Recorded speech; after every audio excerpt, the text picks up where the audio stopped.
Now, back to Access Tech Live, the latest in tech and accessibility. From the Zero Project Conference in Vienna, back to Stephen Scott and Marc Aflalo. Welcome back. We are live from the Zero Project Conference here in Vienna. It is just after 6 p.m. here in Vienna. We're here for one of two special episodes this week. I'm Stephen Scott. Marc Aflalo is with me, and we're having fun. I'm with you. That honestly, it's just different being in an environment. We do this separately for you guys who are not paying attention. We are normally separate by many, many miles. Me in Montreal, Stephen in Glasgow, and now I've come to his side of the ocean just for a couple of days to entertain ourselves, I think. Yeah, it's very nice. KFC in different countries, right? Oh, that's the best bit, isn't it? Caroline Casey, kick off the show, Stephen. I'm very excited to welcome our next guest. Tomer Aharoni is a co-founder of and CEO of a company called Nagish. Give us the background of Nagish, because you have just launched a new product called Live Transcribe, but I want to hear the background of the company before we get to what you're talking about today. Absolutely. So Nagish means accessible in Hebrew, and that's exactly what we're doing. We're making communication accessible for deaf and hard of hearing people. We started Nagish not as a company. It started as a side project. I'm originally an engineer. I don't code that much anymore. Alon, my co-founder, is also an engineer. He codes a lot these days. We built a side project after learning that deaf and hard of hearing people cannot communicate without relying on an interpreter or a stenographer. We thought it was insane that phone calls are not private for deaf and hard of hearing people, and we wanted to solve it. The first thing we did, we approached the deaf community, and we asked people in the community, what do you need? What can we build for you? We built a proof of concept relatively quickly. Google picked up on it, so they wrote a case study about us. We were students back then. Complete side project. Alon had a full-time job. The case study evolved into an ad for Google Cloud. Okay. And then we were invited to speak. Next thing we know, we are speaking in Google Cloud Next, which is their conference where 50,000 people are coming there every year.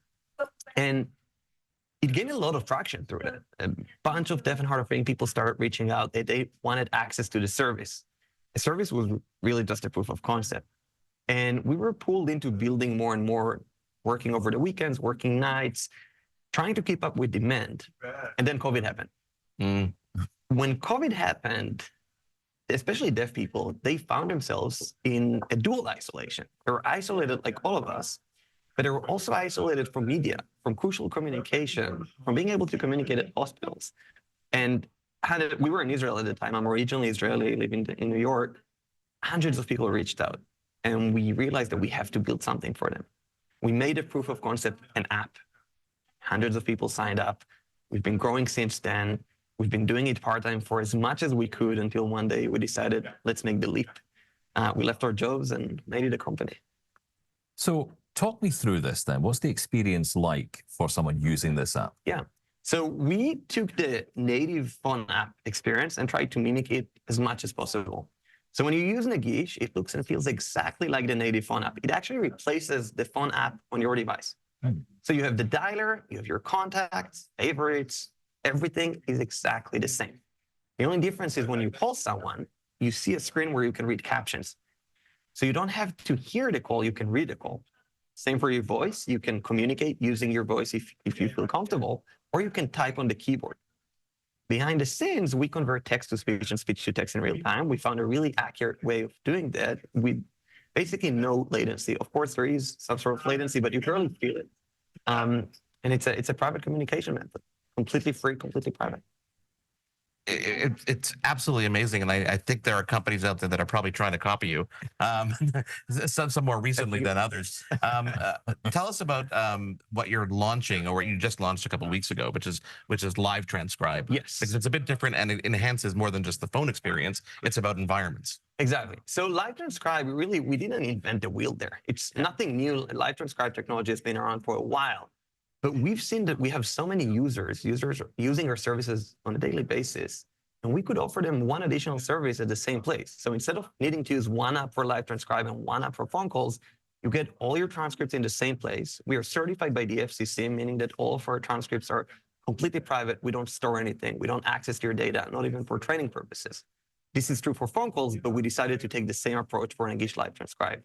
So everything is private, takes place on device, and users know that they can trust us. And it's free, right? Completely free. See, that's it. Yeah. Yeah, that's cool. But I got to say, picking up on Mark's question or point, I guess, about what's already out there and what's coming out at the moment. I mean, let's just talk about the elephants in the room. Apple and Google are developing this kind of hardware and software into their technologies.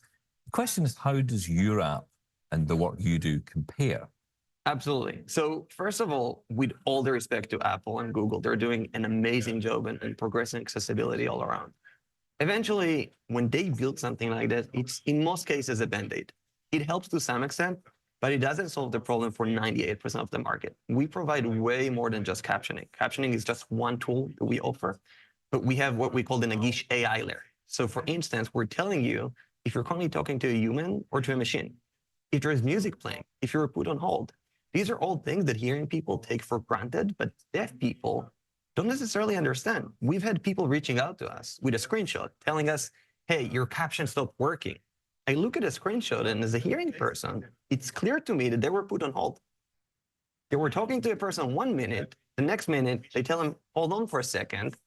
They're on hold right now. They think the captioning is not working. Nagish AI solved exactly that.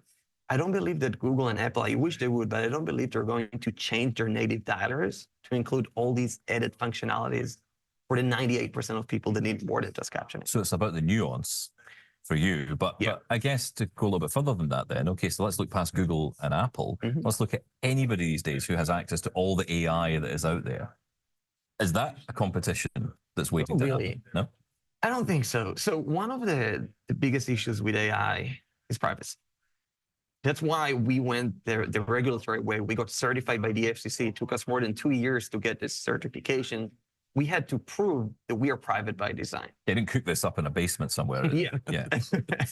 So the goal here is to really offer people a service that has complete equivalency to a regular phone call. So just like hearing people trust their phone calls, we provide you a service that you can trust. You can call any number in the world. You can receive calls from any number in the world on your existing phone number.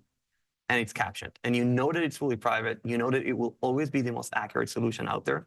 We're marginally better because we also use existing engines like Google and Microsoft, but we found a way to slightly improve them. So that's how we look at it.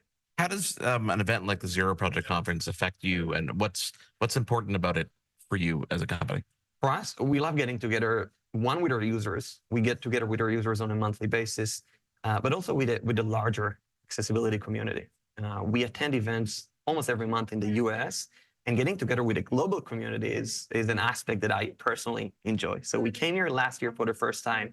This year we won the Zero Project Award. It's been super exciting seeing the familiar faces and new faces, and I just can't wait to come back next year. Well, we look forward to hopefully seeing you next year. Yes. Thank you for joining us. If people want to find out more about you, where can they download the app? Where can they find out more about So the app is currently available in the US and Canada. We also made it available in Israel after what happened in October. Nagish.com, that's Nagish.com, means accessible in Hebrew. Tomer, thank you so much for taking the time to join us. Thank you for having me. Stephen, when we come back, we're going to go to India, kind of virtually. Our next guest is going to talk to us all about how they empower people in India with accessibility and disabilities. That's kind of cool. Join us in just a couple moments here on Access Tech Live.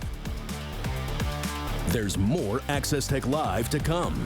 Get involved and have your say at Access Tech Live on social media. We'll be right back.